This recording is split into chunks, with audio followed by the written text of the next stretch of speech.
au Bissonio Sotoyoki, à Belelibongo, sort au nom de Gégé,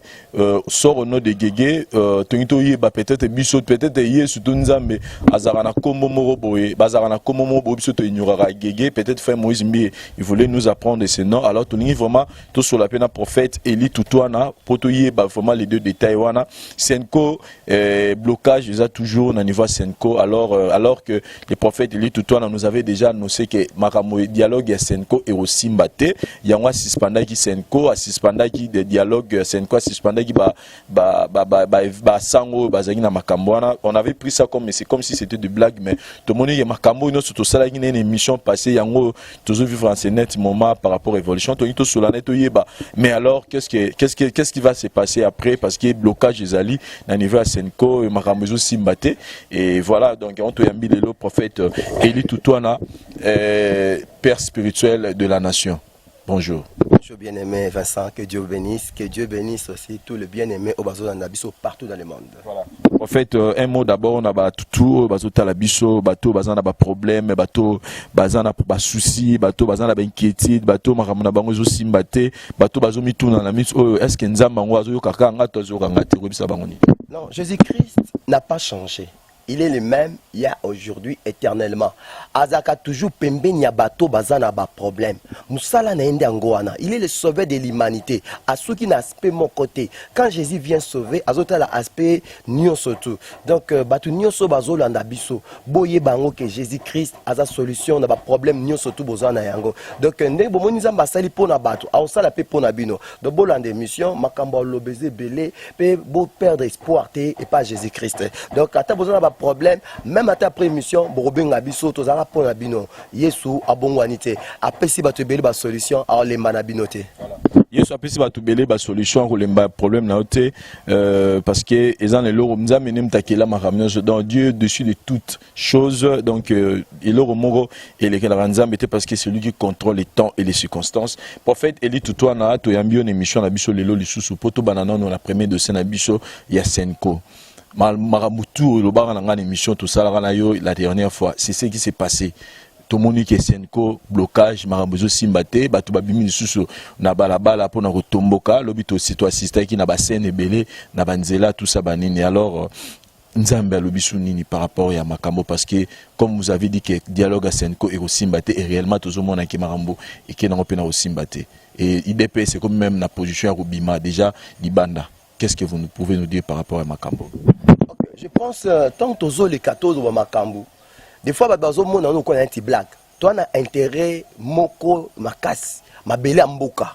Mutu nyo surtout à Botama congolais, a yebi ba maloba oyo et lobama na hymne national. Pour na kati ya hymne national, opposant zate, mutu a pouvoir a zate, et ça âme. C'est l'âme même de la nation. Le texte wana hymne national, Kayango Moko, et koki comme ma révolution. Alors, likambo ko kamwa tant tozolo ba makambu, ba sa lokola ba oyo kana bango, mais ba sa lokola ba homme négligé. Alors que biso to ba messager de la part de Jésus. Toloba ki ngo banda kala. Il a fallu avant dialogue, avant vraiment dialogue et banda, to annoncer quand il a fallu président de la République Ayamba, ba chef de la confession religieuse. Bon, du fait que ça la mité, ma campagne est simbate.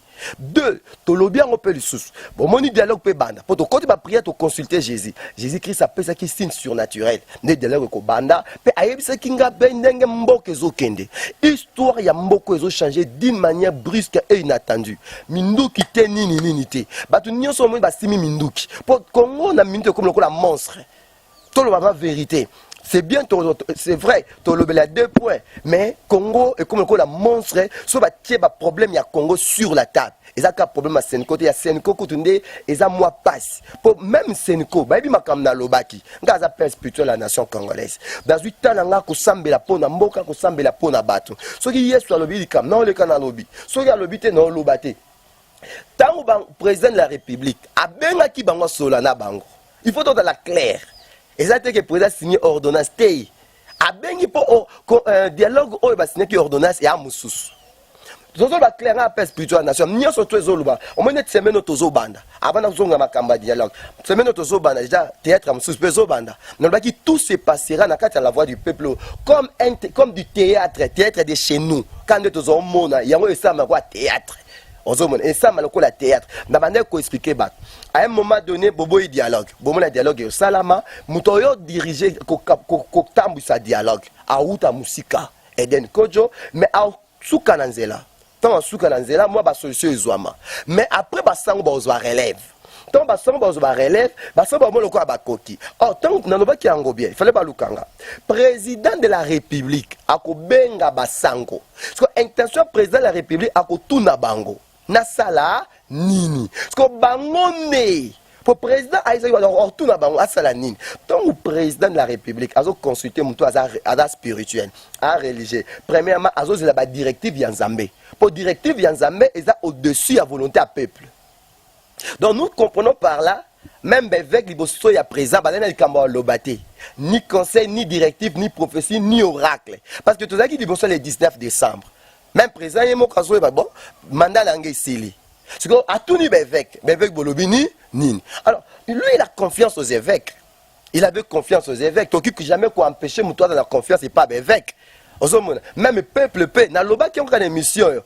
Na loba eza parmi les derniers moyens. Na loba qui est le dernier moyen. Na marché monté na changer et ça dernier moyen dialogue et ça dernier moyen Nzamba pesi na Congo. Mais ce qu'on est des dialogues est simbité. Dialogue oya senko est simbité. Et ça makamzamba ebisa kinga. Tant que na moni avant les 19 ben avec ba kimi tout ça là ba moni ngesengeli. Wala ko kima kimukolo. Ils ont abandonné la nation. Et à l'instar d'un pasteur aux autres ba troupeau beaucoup me permet na moto ali felo au tiki bango wana. Au lobby Jésus-Christ a bengi biso na paradis. Ça, c'est l'amateurisme sacerdotal. Donc, c'est la plus grosse erreur. Oyo, ben, avec Basalaki. Donc, échec déjà dialogue et banda kiwana. Et bandi déjà, ben, avec Bazaki na Likambosolana présidente. Nous sommes président le baki bon bandimi. Donc, qu'est-ce que ça m'a camé na bango. Il y a un moment comment qui des fois avec baki bakouté le président baozo. Donc, bazo velo ko salaté. Pour président s'attendre ne lo musus. Bango peut ba ça m'a camé na bango. Et deuxièmement, nous avons compris que ben avec bazo diriger makam non pas selon Jésus, mais selon expérience na bango, expérience ecclésiastique ou sacerdotale. Et donc tout le monde n'a déjà pas échoué. Et bien avec les morts qui échoué. Babi sen ko avec union surtout. De ba 5 ba mayele la bango et li kamoka mona suka avec bazoloba et ba politicien ba yokanité. Mais quand nous disons l'église au milieu du village, cela veut dire quoi? Il faut qu'on mette ko yokana. Pesant ba liboso te avec ba échoué. Déjà acte au basala kiana. Donc ba avec ba on aura qui population congolaise. Ko kima les 18 avant les 19 ne ba kimaki.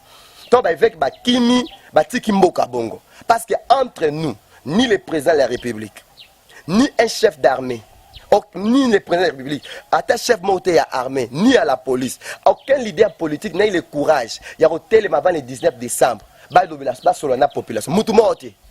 Nga na kati ya Zamba, na maluku Jésus-Christ abimelanga. Abi eli kene noki noki. Congo ezamboko nga na poni. C'est le temps du Congo. C'est le temps de la RDC.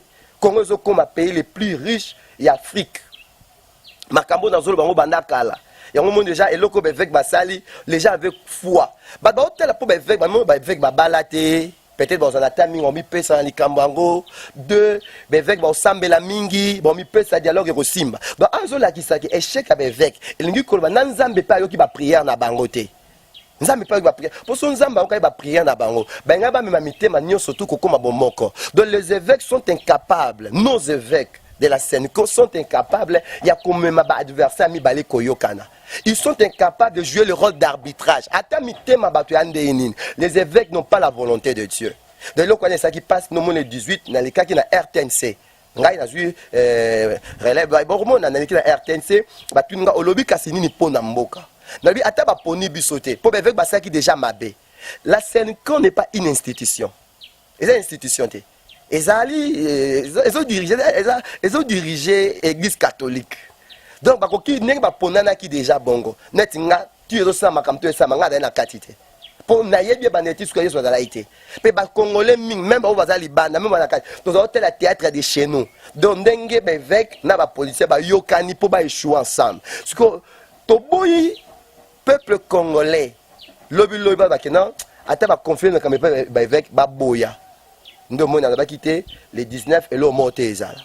Voilà, prophète, Je pense que au non solo lobby to mega un peu récapituler par rapport au lobaki liboso lelo te confirmer en ménage ko batu bazana parce que l'autre fois la mission to sagina yo batu ba ibsenga babi mais Vincent prophète a expliqué biso vraiment détail pourquoi Senko marambezo si et ni marambezo si mbate mais sikoyo solution nini oyoyo et sengeli na biso to s'attendre non nino et sengeli peuple congolais azela pour que solution ils ont parce que batu bazana pour ça ya to kene na élection.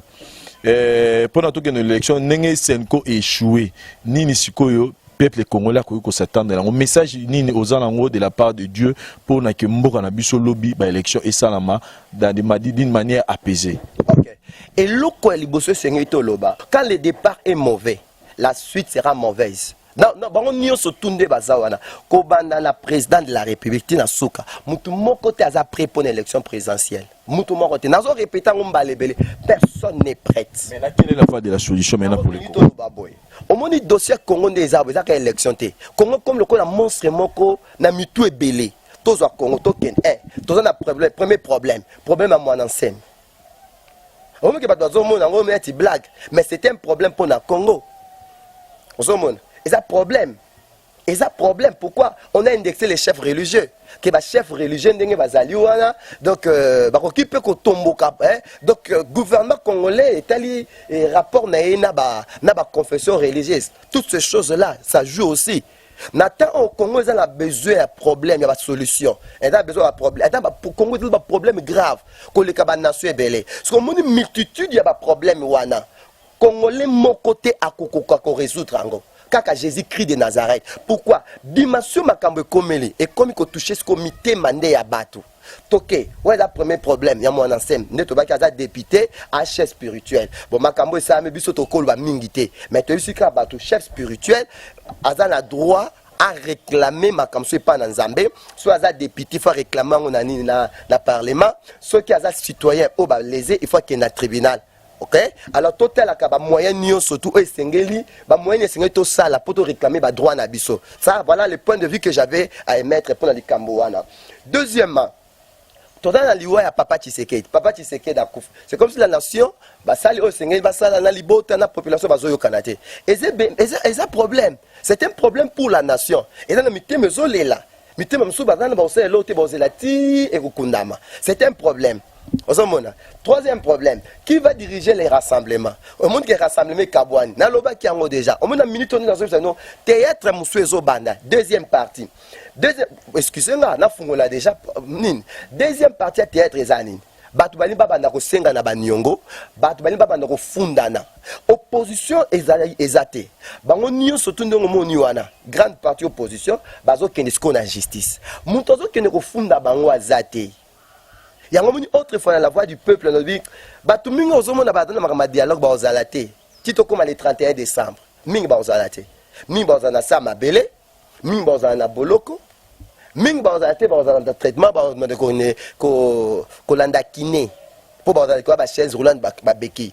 Mboko nzambe sa jour na maboko. Alors, dans quelques jours, ba opposant bango na bango ba kokende ko funda na justice. Bakombo na bango ekotana na makambo peuple sénégalais ba yeba te ba koyeba tant que l'opposition est na majorité donc gouvernement congolais l'état congolais fa na bandi ko yamba ba plainte procureur général oyamba ba plainte au moins na ba dossier ba yeba kate ezobima nzamba zo sa nettoyage. Au monde des avons, on dit pourquoi va signer. N'a pas ça ma bon, non, opposition baza mabe, majorité baza mabe, et ça la bon. Si quoi justice yanza même dem tozo kende, ko travailler à travers justice na biso. Batu mingo to mona ka na politique baza mabe. Vous en avez peut-être baza malam. Mutu biso do mona malam, mutu mabe. Si quoi justice yanzambe bandi, théâtre ngo banda. Do bat baba no ko seka. Et il kamaro kamwa. Tant qu'on est au côté de la gloire, la plupart des politiciens, mingo toyebi, dans la prison à Makala. Et ça, c'est que bakangisi bango. Bango moko na makamusu basala contre Mboka. Na makambo ekolobama. Ce que le problème est que le peuple congolais, mais n'engagez dialogue et simbité. Quelle est la solution? Nazo kende. Deuxième problème, na bili wa Papa Tshisekedi. Même côté on a paix, bazo tuna corps koya, te koyate. Je ne sais pas si je peux parler. OK. Ngai no senga boy. On a zolo lokola congolais, hein, en tant que citoyen congolais. nous sommes les Bantous. Bakundaka ebembe na butu. Elingi koloba nini? Place corps ezali ba fandi ba andi ko réfléchir. Le corps à papa Tshisekedi eza na mboka bapaya. Lobi lobi pe ekokunda makuna. Lobi lobi po ba déterrer ngo ekoma passe. Lobi lobi gouvernement est-ce que vous êtes favorable? Les IDP sont favorables. Parce que même dans la Bible ezali, il s'éleva un roi qui n'avait pas connu Joseph dans la Bible. Joseph, autant qui premier ministre, dans 4 Égypte, on Jacob, na peuple hébreu se retrouva qui. Parce que Zaki tan na bango. Mais tant que Joseph a koufi peuple hébreu et balbi simamikolo pharaon moko ayaki. Il y avait un pharaon, atika pe ko kaliso. Ayo kaliso Joseph mais motema na ye, ezaki nango favorable té. Ndo moni place ban Israël ba ko kota na esclavagisme. De l'eau est trop important. Qu'est-ce qui nous rassure que les prochains gouvernements, tout gouvernement est favorable à la Cambouana? Moi, à ma qualité à Congolais, on réfléchir, le mieux à faire, corps et yénon à Kinshasa, batiata na morgue, makama okunda, ba négocier entre partout batu bazali. Déjà c'est un coup échoué. Même makambo ko benga même bat nanzame, baluba makambo ango. C'est à ça mutu. Il faut quand même tout les lailler. Il faut tout les lailler. Liwa des Arabes bongo. Alors, troisième problème. Makamose velé. Gouvernement badi bangezarana. Nous sommes ezalate. Voilà, le Congo se retrouve devant une multitude de problèmes. Makamose na CPI. Bandeko bazakuna. Toa na guerre. Na Kananga. Soulèvement ezali na Kananga. Na Est kuna matabatu simi Minduki M23. Comment voulez-vous parler de la paix alors que nous avons une multitude de problèmes? Yango moni basango bakoki kokokali kambote. Du fait que ba échoué, ba bimsa plan B. Pour plan B et outi na IDP cité et outi na PPRD et outa ki na munoko ya basango. Plan B yango peut-être ozela, mais za nango pété. Yango to zolo babwe. Ezala makamzamba solo na mso pona mboka. De la même manière, président de la République attendait le boko et pas à Bassango. La vie faut pas s'appeler chance. On ne change pas l'équipe qui gagne, mais on peut changer l'équipe qui gagne. Ceux qui essaient l'équipe Moussous, au moins que l'équipe va bêtir bien, va taper bien, peut l'équiper. Donc les évêques nous ont dessus. Dans Awa, nous avons batu bandakala, Papa Zoya, dossier au Congo, na évêque, na pape. Nous avons bien pape à Kokangote. Et là, Jésus-Christ de Nazareth, n'aime pas Kokango. Alors, par là, tu as que Babengayo, Père président de la République, ils ont un message mozo lancé parce que Yoyebi, Nzambassa Solo, Nino Sengil pour Congo Bunga. Donc, un message lancé parce que mission Internet est totalement partout. Même à la Congo, donc, c'est un message que vous lancez dans la président de la République à Lukayo pour que Nino Sengil pour sorti à solution pour Nambour. Normalement, Eza Bongo. Et nous avons prophète Eli. Je n'ai pas le monopole de Jésus-Christ. Je n'ai pas le monopole de Dieu. Le problème est Zandengeni. Le problème est Zalinzamba sur le canal Bassal Nanzambete. Et là, nous avons sauvé Congo Oyo avec les pasteurs. Les gens avaient tellement foi. Avec la réputation bien, morale bien, mais. Nous ne disons pas aux gens basala contre l'évêque. Nous ne disons pas au peuple de détruire Babylone comme catholique. Ça, à ma qualité père spirituel, il y a la nation congolaise. Et au nom de la patrie, pour que les devises en beaucoup changer. Et que comme amour, patrie, travail. Les évêques ont contribué aussi énormément. L'église catholique a contribué.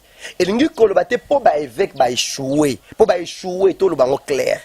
Échouer, tout le monde surtout l'église catholique. Non, Maloula a aidé. Mosengo aussi. Alors, même l'évêque, qui est bien. Mais tu évites le roni nanzela babungi. Pourquoi babungi? Na clair makam na zoloba. L'évêque ne bazana, il a fallu. Et l'autre zoloba déjà erreur na bango ngwana. Tant que président solo na bango, makam nini bango ba yebisa yi président.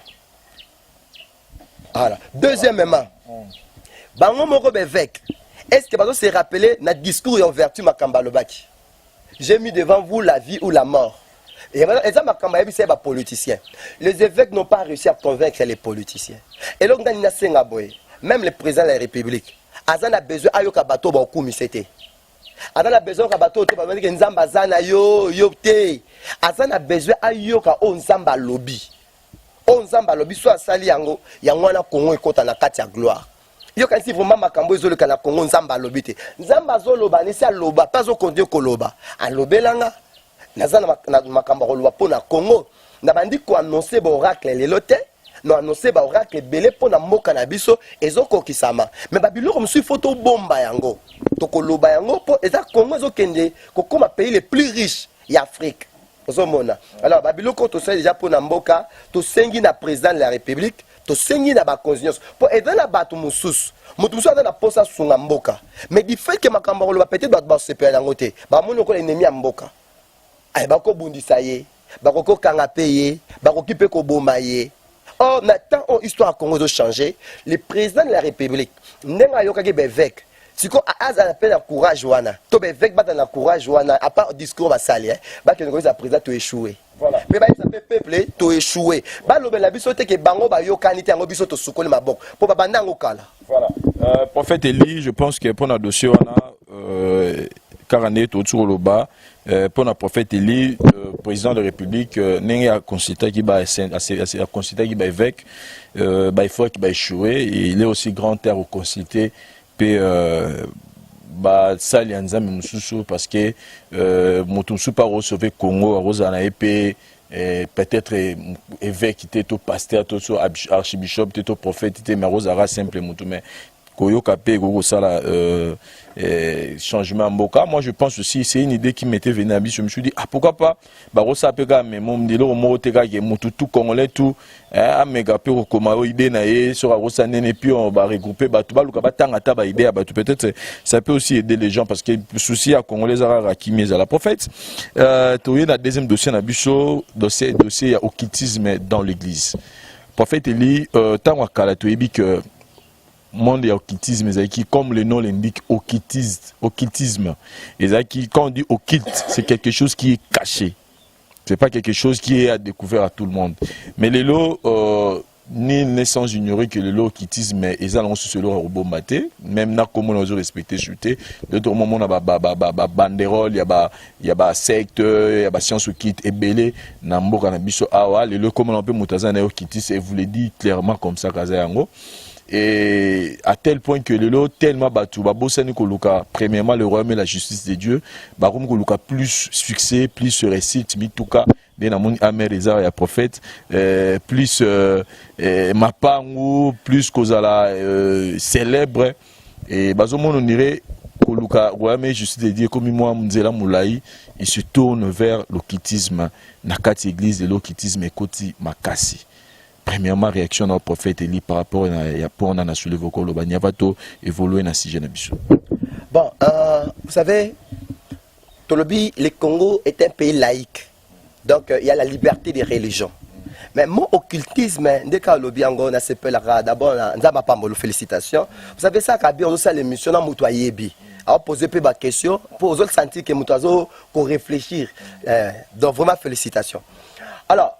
Occultisme na mboka na biso ce qui est zwinzela et comme atina niveau wana d'abord po biso mo bassin na nzambe tozaki faible 2 tozaki akokabwana 3 toyebaki musala biso te 4 ba soi-disant père ba soi-disant pour père spirituel awa na Congo azaki te ba soi-disant mutonga za mona wa telemaki mwa makamna nzambe na mona passer à Coutino.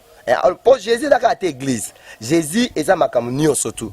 Et je vu le pasteur Coutinho côté à Jésus, n'a pas audace côté la missale à Satan. Tandis que les autres serviteurs de Dieu n'ont pas été révolutionnés par leur père ou par les enseignements de Jésus-Christ. Le occultisme est kotaki na mboka. Pour ngai de guerre, LGR de guerre, les prophètes élit tout dans Fumu, dans le cas de la TV, la chaîne nationale. Na banga kate Jésus-Christ ntatininga na lobby science occulte nyo surtout na mboko na modire ango na bombate ata bo selinga liste na bonotanga na modire na pona sisi na j'ai vu Jésus-Christ 2 fois et ça ma bongo ya moni e baneja osala nga passe nalobika jour kaka jeune nanga 21 aussi là o eza parmi ba mission nzamba pesi nanga parce que j'ai au moins eloko liboso na yembala moko na proclamer Jésus-Christ Dieu national, Dieu d'état. Pourquoi? Parce que la plupart y a ba politiciens na biso. Les lorsque occultisme continue en mboka, c'est parce que bato ba tenant des pouvoirs, la plupart d'entre eux basant na ba science occulte. Alors tout le monde na kati ya science occulte, akoluka pe mouvement na ye ba gagner bato ebele. Mouvement na bango et s'est propagé. Alors meilleure propagation ils allaient kotia ba banderole, ko ça la publicité, ko ça la de sorte que mututoa yé bango, pe mututoa dans la convaincu. Alors il n'y avait pas une politique na quatre églises de réveil vis-à-vis à Babiloko wana parce que la guerre des religions a toujours existé. Nous ne disons pas aux gens de prendre les armes, mais nous disons aux gens avec comme il kamba tembe na tembe, moko na moko bimisa nzambe na ye. Et bandi lelote, même temps autant la carte na Bible, Elias qui prophète, na carte na Israël, nzambe à Israël, yé mukolo mabele, mais baché à part, nzambe musus, ya bapaya, ba yé, allez, et bal, a comme na ba prophète ebele, a comme na ba temple ebele, Elias yé moko, nzambe qui yé moko, mais peuple nous surtout va se tourner kona, et ça babiloko et même qui battu vers l'occultisme, il faut tout le belango. Il y a des choses, la plupart de la carte occultisme, elingi koloba kate ba botama ba païen. Misusu pe bazala ki bana na nzambe. Ba musicien mingi pe bazakuna. Bazaki pe nzambe. Mutu supe bomone da pasteur. Ada almino ba moi na nzambe. Merci à côté la science occulte. Mais moi pe boyeba ezate pourquoi ezaka loko ezaka caché. Ba fandi pe na biso. C'est trop dangereux. C'est trop dangereux. Yango moni loko liboso parce que mission est soit sinanga na d'abord na suspendre un peu na maudire ba science occulte nyonso et s'ilité na loki sous na TV na chaîne nationale na lobi ba société nyonso tout ko banda na ba banque o ezali na maboko ya occultiste na maudire ngo crise ezokota na mboka na pesi ba détail nyonso tout ya crise oto na mboka parce que remise et reprise et salam ba ange nzambe ba kiti économie ya mboko oyo ekoma na maboko ba chrétien yango tolobi boye. Du fait que tu suspendre Babiloko wana nyonso tout. Yango zo ba donner mboko ezo changer. Ba makam tout bozo mona ba prière auto sali, be fe na ngwe bandi. Ndenge be fe na ngwe bandi, occultisme na mboko ezo kende. Pesi kuwei. Donc gouvernement congolais mte benga na ngote. Il faut qu'il y ait une puissance supérieure à l'occultisme. On ezo gêner occultisme et fonctionner. Après ça et kende nango. Yango dans ce cadre là, tolobi et bandeko bazan occultisme. Bosa la constant na prophète dans Zana et Sabino. Bao mandeko boza kuna. Jésus n'a jamais été contre vous. Parce qu'il y a des gens qui sont occultistes. Ils ont besoin de se convertir. Mais bazo banga. Tika tolo bango. Tolo bakate to condamner l'occultisme. Nous condamnons l'occultisme, mais nous démontrons à ceux qui sont occultistes l'amour de Dieu. Bao baza la kate occultisme. Bobima. Jésus a la posa la bino. Jésus a besoin d'abino. Mais qu'est-ce qui fait que les gens, le serviteur de Dieu, entre parenthèses, quand ceux qui continuent dans l'occultisme étaient, ils évolué au cours de l'église, 10, 15 bandimi, miracle n'a pas si, prophétie n'a pas si, mais ceux qui continuent à kuna.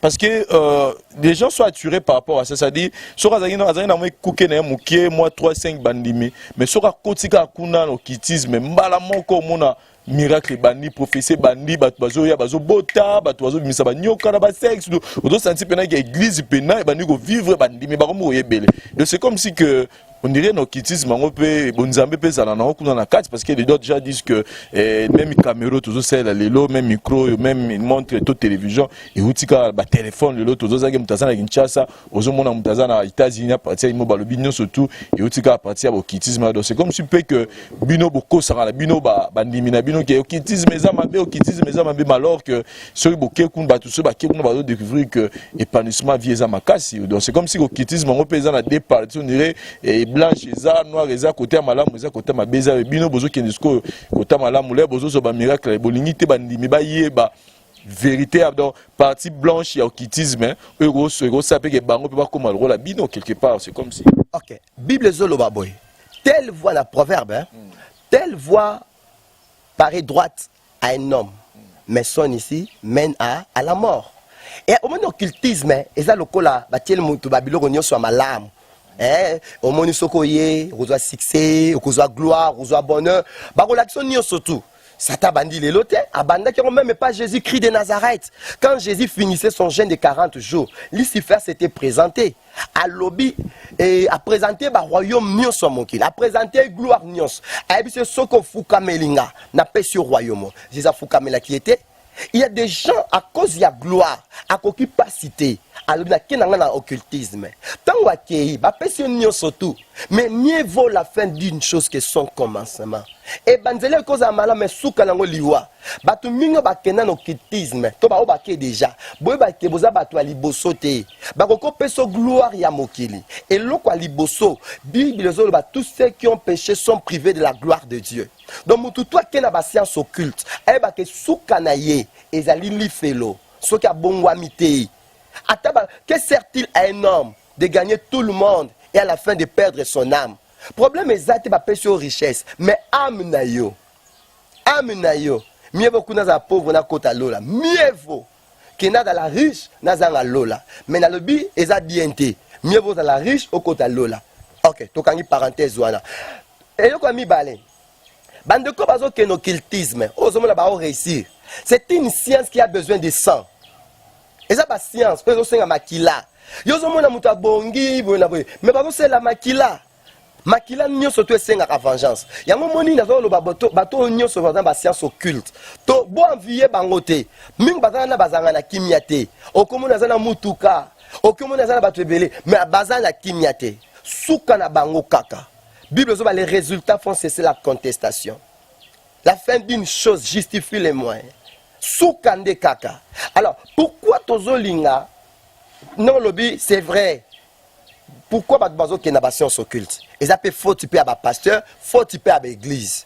Ceux qui m'ont assemblé à oumeli une église, au teye Jésus à Pamoula Jésus à ça. Parce qu'à un moment donné l'oroté. La personne sera censée à qu'elle ne coluka pas ci par là.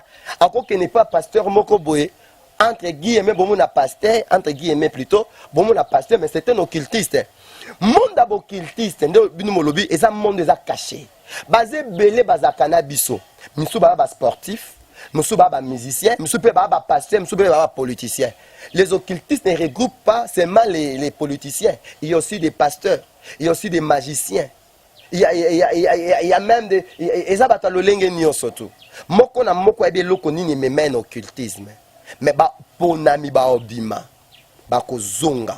Alors si ko yo occultiste ba transmetaka ba message na bango ndeni. Au moins tout ça côté occultisme peut-être à partir en zembo. Musu peut-être à partir à film. Ils utilisent toutes sortes de moyens pour pas se faire manifester. Obi som ta komi puissant fa la semaine ta komi puissant. Ti muto za Pierre Hollandais oyo ba secret. Après lui moninga nanga na memo quelque part. C'est comme ça, ba c'est là ka ba moyen matériel pour gagner les autres. Il y a un moment où pasteur Moussa moni passe l'équipe église. Habitika là qui ne ko simba. Il y a des occultistes qui sont tongela ba temple, bazali. Ba tongeli au temple mais côté la combat Jésus-Christ de Nazareth était. Côté la prière makasité. Côté ba tumasumuté. Côté la sanctification. Et ça ba signe tous ba église na pasteur na moyembio ba bungi. Et ça c'est pour baser belin des églises ensemble. Voilà, prophète Nangi, chers amis téléspectateurs, par où c'est moi personnellement, pour ces problèmes, Nazaki n'a vraiment n'a pas de télé mingi. Na ko satele mingi na o etali basigne au frère Moïse Mbi azo ça la banzembo tout ça. Le jour même on faisait l'émission de Onema sur cela, on parlait de ça. J'avais même dit à Jazz non, avant de parler de quelque chose, il faut savoir koyo kayomoko poye basi for le belango. Je ne voulais pas qu'on parle de ce sujet. Il y a Nzembo yo ezo ça la succès mikolo il y a frère Moïse Mbi, mais j'étais choqué hier na lingi batu belé. Même choco frappant doit nous télémélaga donc voilà la ligne Toyoka prophète Toyoka na yo Nzembo oyo moi je connais beaucoup de noms il y a Nzambe Elohim El Shaddai Jova Rapha Jova Jireh et il a beaucoup de noms mais Jésus-Christ c'est où tu as ramené dans Bakombe Belete mais il y a un nom peut-être ça comme mon biso peut-être to ignoraka Et que frère Moïse Mbi voulait nous montrer que, à part Kombo Toyebeli Nzambe, Toyebi, encore une autre note Ignoraka, il y a une bande, on a toujours une partie en Zembo, et puis on va essayer un peu d'en parler avec les prophètes.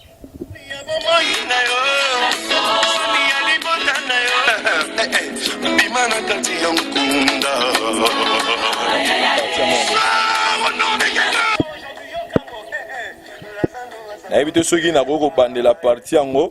Moi, je suis bien peut-être bien fait ça bandela. Dans la nuit, vraiment, bandela partie en haut. J'ai écouté le nom de Guégué. Je vais savoir un peu Guégué c'est qui. Tout bandela, moi, je suis sous.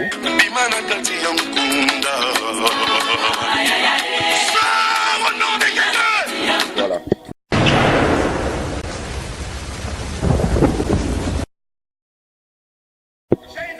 Je pense que Nangaï, Nayo, Nabandeko Dotala Bisso, Bayoki, le frère Moïse Mbi qui crie dans sa chanson que sort au nom de Guégué.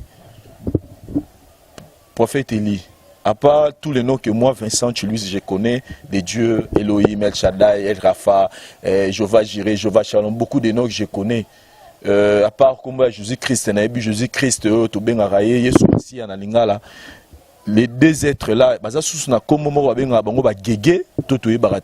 qu'est-ce que vous pouvez nous dire par rapport à ça? Bon, non,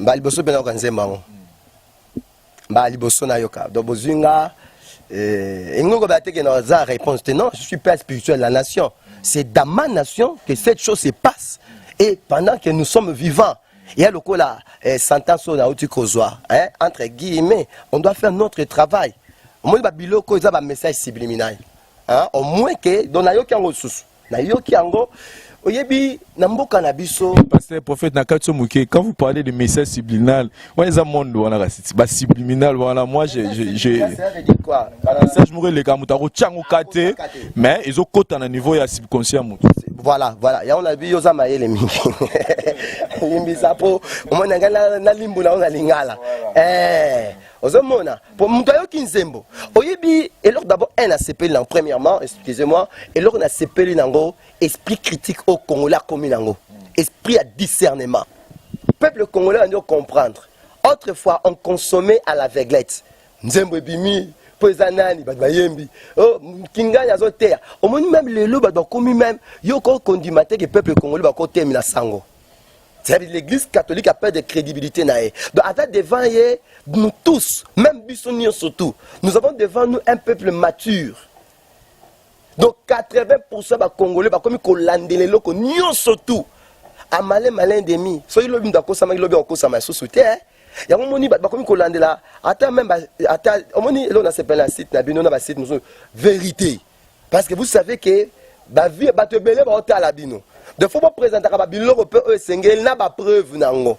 Et tomber peut bien là sur le plateau A. Vous posez une question. Mon ngaza ami à Jésus-Christ de Nazareth. Non qui combat Jésus-Christ na kati.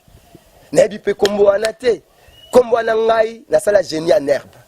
Na qui capitaine, il y a RDC. En ce temps la Zaïre, to représentant qui génie en herbe na bambo kebele. Gege eza kombo ya démon. La mythologie orientale, occidentale. Il y a un combat de démons. La mythologie scandinave, la mythologie zébélé, la mythologie grecque. Alors, nous sommes avec les dieux de la terre. Ça dépend. Ça dépend de la mythologie et de l'appellation. Mais combo on a bien noté. Il y a combo, il y a Jésus-Christ. Il y a Nzambe. Pour tout le monde, il y a combo à Jésus. Il y a combo à Jésus. Deux, Moyembi. Ce qui est un Nzambe, ce qui est un Nzambe, c'est ce qui est ban. What was the morceau? Ce photo là na Nzembo mobimba. Oyebi, ils appellent la batmuso encore tant appelé comme Jésus. Gégé t'atteint un peu comme Jésus, mais occultiste. Parce qu'on peut aussi rectifier. On peut rectifier. Le problème c'est quoi? Topé sa raison quand la Bible, on reconnaît chaque arbre dans fruit. Le loi tant mouto bombi, kada occultiste, lobe ebima. Mukusa ba bomba ngote. Mukusa babomba ngote.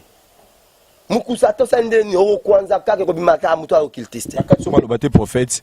Il y a un moment, et là au moins Tambola qui n'a pas internet où il parlait connecte-toi à moi. un homme de Dieu en train d'enseigner et d'être de prier. Il demandait, Moïse Mbi, il demandait à ses fidèles, connectez-vous à moi, connectez-vous à moi. Et signe, tout le monde a la clip, se défendre à tout moment.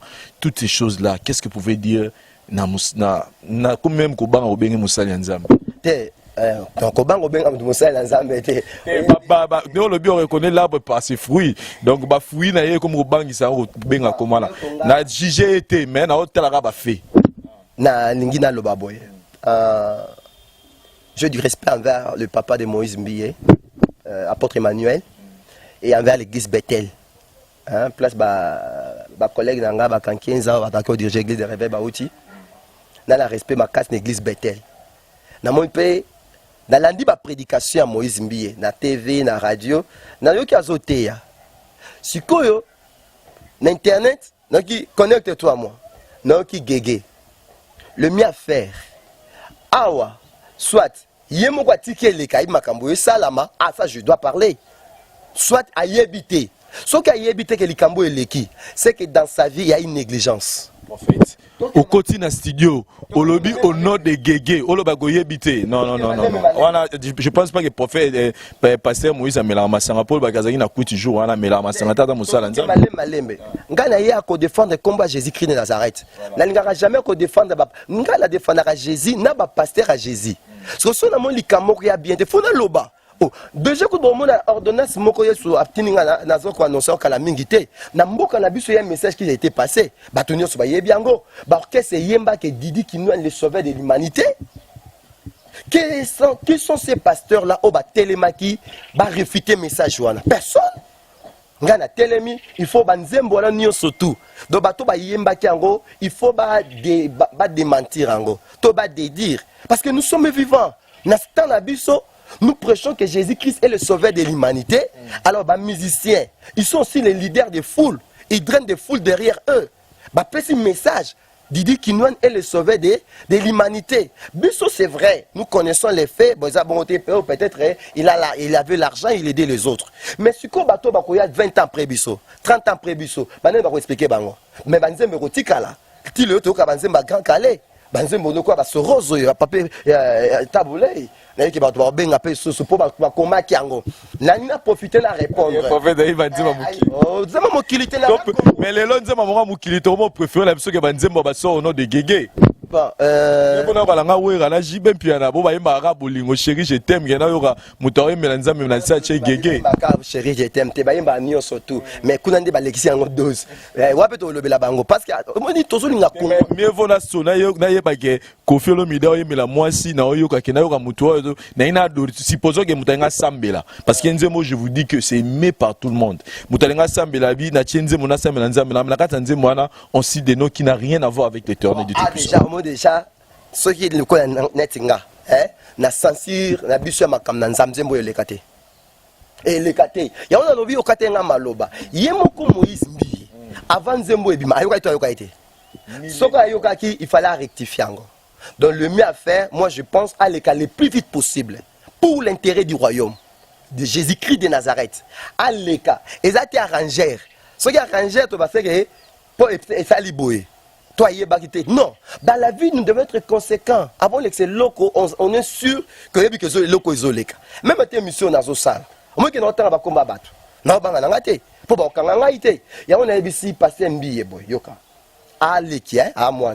So ça musa nzambe yebana so pas ça musa nzambe te yebana peka pour mukosa bakima ngote na lobby boy peut-être net ya connectez-vous à moi et que d'ailleurs maloba il y a des fois mo oyozo comprendre ne yozo comprendre mo wana ndenge mutu so comprendre ngote ba niveau intelligence et keseni OK wana to landa on se pour nous la landa mais ya gege on a télémeli yango na kombo na Yesu Christ ngai na télémeli sort au nom de gege au nom de Jésus-Christ donc atayem ta loba kiango ate zaki erreur ya rangère na télémeli yango engi kolobate ke na inie parce qu'il y a âme soit un pasteur peut-être que on a peu ba salier pour ba salir parce qu'on a besoin de pasteurs la moisson est grande il y a peu d'ouvriers mais quelque part il y a beaucoup de pasteurs mbi on a besoin de conseil tant moi j'ai internet bo landelo na ba biloko ya mikie tu dois faire trop attention et azwa temps o eza réputation na ezobeba mutu mususu tant amoni bo esili akotikala ka su kondimelete ils ont risqué. Il y a peut-être que maintenant, ils ont succès, ils ont combat. Mais non, ce sont les âmes. C'est pour cela les passés mbillé et faut attendre biloko mingo yo azosala to azoloba. C'est trop important. Au moins il y a un message subliminal. Pena yo convaincre prophète Eli, ça pena sincère. Oh, nasa clair la bien nzembo nzambe te. Oui, nzembo nzambe te. Mais ça vraiment sincère. Est-ce qu'aujourd'hui vraiment nzambe no sambela parce que moi je vis beaucoup, j'ai nayoka yo trop, na mona trop ba beki eza osala ma bela ki bonzambe. Na bonzambe na yo pena solo. Pouvez rassurer au peuple de Dieu que c'est messieurs. Azosela pena nzambo biso to sambela tous les jours tongo midi pourquoi. Je ne suis pas après avoir cité, après avoir fait ça, est-ce que vraiment pouvez parce que le loba toiseau est basouté. Moi je suis pas venu ici pour le condamner, mais moi je suis contre tous ces gens qui utilisent le nom de Dieu pour nous salir, pour nous je suis pas contre lui, je le dis, mais quand j'écoute ça, je suis choqué tant qu'enfant de Dieu. Au moins que batu bazola na mutu moko bo que tozo reconnaître su yete na misala ya Nzambe. Qu'est-ce que vous pouvez dire? Est-ce que vraiment vous pouvez rassurer aux gens que les lots prophètes qui est pasteur Mbiye azala ki bonzambe. OK. Nena Lobabwe. Azala kana biso. Nena Lobabwe.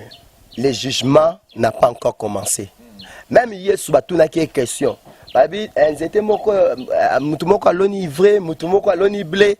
Hier sous biboti kango bota ensemble. Au temps de la moisson, ndeba okabola. Je ne suis pas le Saint-Esprit pour nous baké. Oh, attendez aux autres qui ont condamné. Mutu pas condamné à zate. Il faut que le Congo change. Ce qu'on sait, c'est que le lobby. On s'en a très bien. L'église est solo. L'église est solo. Très bien. Ce n'est pas là où on cite le nom de Jésus. C'est là où il y a la doctrine de Jésus. Au côté de combat Jésus, doctrine à Jésus, enseignement à Jésus. Ngai na bisi batute que Moïse mbi aza nzambe to aza Satan te. Voilà. Créateur na azalaka. Bato bazo sambela, bato bazo ndimaye. Ba oyeba nzamba oyebisa bango aza nzambe to aza nzambe te. Et lokwa ba otunanga. Siko ngaso otuninga no banga aza nzambe. Et surtout que na mona Jésus des fois. Mais mutu musu pas douter nanga. Vous comprenez? Alors point de vue nanga et point de vue ba tunion sur tout. Douter na ba preuve eza makasi. Et là bato musu ba convaincu na ba preuve. So tsanga ba preuve comme belé. Quelque part, il y a une grande partie qui dit la Moïse Mbi. Une autre partie qui dit les sous-soutés. Donc, quelque part, à perdre battre. Si les pasteurs, si comme tu connais la question qu'on a si conditionnelle là, si les pasteurs, pour l'intérêt des âmes qui périssent, à cause de ces messages-là, au nom de Guégué, à Téléma, à Luka, qu'on récupère, à Mwanzambe. À Tikango Boté, à se défendre, que mon est bon côté. Mais à Yéba, qu'il y a des âmes, oh, il y a des douter, dans Nzambe, na ministère na ye. Même temps yo poser question les ayoté tu es le représentant légal ya batu nde siko yo mi porte parole la bango parce qu'on a appel spirituel à la nation congolaise na telemeli nzembo ngo o bon tu comme les cas et alors qu'on ozui ma otie na verre goutte mukia poison et baby mai no se baby message na ba no so nzambe ba yo ka ba yo kango pour ba comprendre message subliminal. Peba benga waza numéro abengi ngala numéro nete numéro n'est affiché na été abenga ngala numéro a Moïse Mbi était pour notre solo la té na mona kena yo kakae so na numéro na ye ngala benga pour moi mboko ba paix spirituel bazate ngala paix spirituel à nation mais na obenga yepé hein je ne suis pas contre lui na obenga ye na bisi ya kato solo la bobanga té lo surtout ba solo la ka et tozo militer ya mabele kate na mboka oyo tozo militer ba message subliminaux et les catés. Tous militaires comme voyez ce tomboiement. Tous militaires, au moins les lots pays n'habite c'est un pays chrétien. Bat bandimi Jésus. Même niveau de confiance sur bat ça va pasteur et ça 30%. Jésus va passer 90% de chrétiens congolais, mais 30% pour ba pasteur. Pour ba dégâts il est belé, ba erreur il est belé. Voilà. Voilà, en tout cas, chers amis téléspectateurs, nous avons voulu juste avoir l'opinion. Il y a prophète Eli Toutouana par rapport à Nzembo, il y a mon frère Moïse Mbi, à Beleli au nord de Guégué. Je pense que Nazate que Nayoko Kosele Makambo, mais Bissona Bino Toyoki au nord de Guégué. On les a montage, ils ont même voix aux oreilles, ils ont voix naïe, donc ils ont rien à dire. Tu éviter, n'est prophète Eli Toutouana lobby. frère Moïse Mbi, on vous attend à la télé. Donc on a n'engé à bezité, Zaki ba am yanzambe ba am eza touché par rapport à n'engé ba considérer kayo koyoka qui au lieu de dire au nom de Jésus-Christ comme autant la biso au nom de Gégé, il y a la solution peut-être comme Moussou ya Yesu za Gégé biso toyé baraté. Donc voilà, mes prophètes Eli na rozo soutamenge parce qu'on a pris déjà assez du temps. S'il faut dire un mot na bandeko to batali biso rolo banini avant que aussi sa émission la biso pe na bandeko ba problème, même une prière avant de terminer notre émission. Merci beaucoup pour la bande nyonso balandi biso. Merci na ba point de vue na bino ba suggestion. Mukolo Congo azalaka comme on est Jésus-Christ de Nazareth. Message on azo pesa na bande nyonso tout bazali banda mboka. Yesu Christu asololi nanga na mona deux fois. Na bata otokomi. Omoni ozo salama. Congo pe alibanda ezo problème. Tant que Congo alibanda ça dit ensemble ba congolais nyonso tout. Ba ozo ba problème. Kala mingité ba congolais bazali banda ba refoulé bango na mikolo ezakoya ba refoulé ebelé ba congolais pe ba congolais mingi ba compte na bango etika la kuna oya yebi kaza na mbongo ebelé na banque ya mindele zwa mbongo no bimisaka ngo na ndenga mayele bomba kango ndamu na bimisaka yango po batu mingi bakozonga bazana mbongo te mingi bakozwa bango na nzela ba bengani ba atoza na mukanda pourquoi on nzamba linga sala na mboka na biso et ça que congolais n'y surtout dans la bousculer. Donc bandeko bata libanda, préparez-vous. Misous ba ki pe posa ko zonga. Misous ba kanga ba compte bo bangate. Zamba ofung la makambo. Boza libanda mboka, boza bomoko. Bandeko n'y surtout ba serviteur de Dieu. O boza libanda mboka, numéro na ngango wana. Ba regroupement n'y surtout bosala ba plateforme. Toko en contact na bino. Boza la besoin na biso koto, biso pe toza la besoin na bino kuna. Donc c'est trop important. Bandeko nyo surtout bon un problème. La voix du peuple yango. Je ne suis pas le seul au alekaka. Mais na sengi na mutu nyo surtout. Koleka. Tout rappel na kamakoloba. Au contacter bandeko la voix du peuple. So pendant la suggestion. Kofinga kate. Et loko zo bo mboka na biso. Toza mukie toza ba idea ko tonga mboka. Mais toza belé na ba idea ko finga. Même l'internet sur landi. On lève ba quotidien ba Congo. C'est la question, mais moi je me dis batu baso qui est l'église ko sambela, batu baso luka ba vie bonga, batu baso luka Congo bonga, mais quand je vois na kota na ba YouTube ya ba étranger au monde a loro salami jamais okuta ba do finga mais biso na Congo donc ko finga na YouTube comme donc ça dit to la que ça pena vrai face ya biso ba congolais et abotozo luka Congo bonga non to ba na ko changer ma mentalité na biso ndeko sa loro mabe lo sala reproche mo finga ya mama na ye ya tata na ye obani ko finga ye nga zati na suka je pense na éviter soki na boine toza na posa nzamba bon c'est la biso Congo ezama. Merci beaucoup bandeko nyo surtout bozala préoccupation, suggestion, idée, to requête et prière, numéro à prophète Eli tout on a LGR de guerre Yangoana, Bobengi Biso, Toko Yambabino, Toza Ponabino. Merci beaucoup. Que l'Éternel Dieu bénisse notre Congo. La prochaine émission, Toko Lobamu qui est Moko Yaba solution. Pe Bokanga Yango, la plupart des politiciens Bomona. Ok, boloko. Voilà, sinon je vous annonce déjà parce que Batubele Babaki, Bazape n'a pas savoir prophète à terre. Donc déjà, chaque vendredi, le soir, vous allez commencer à la prédication. Là, il ne va pas parler du pays, ton unité, mais il va plus enseigner, prêcher la parole de Dieu pour nous sauver ma âme. Sinon, j'ai dit merci, n'a pas de retour, Botali émission. Je rectifie que Tolobeli, ma frère Moïse Mi était pour nous condamner, mais Tolobeli, parce que les alliés, le mot autant, qui te roule l'excellent, bon, tant que Bana Yanzambe, les lots, Bazo, les la trop, kenda su église parce que nous église ensemble la tout tout monde bablo rezoko comme masu batba dire si sou na bomba qui l'église il faut tomber là pour na loka changement quota et voilà merci na Parouza Issa au caméraman y assurer ou assurer prise de vie à émission puis réalisation en gros pour na Vincent na sukia wa mais na zoko annoncer bino que le 29 avril ceux qui nzamba sungi tozana na mboka Afrique ici pour na karosa musala oyo nzambe ya pesibiso na nzela la voix du peuple donc boze la biso na Cape Town et puis Durban tozo bunda pour que tous allons aller le 29 avril. Merci, tout le monde à une prochaine. Bye.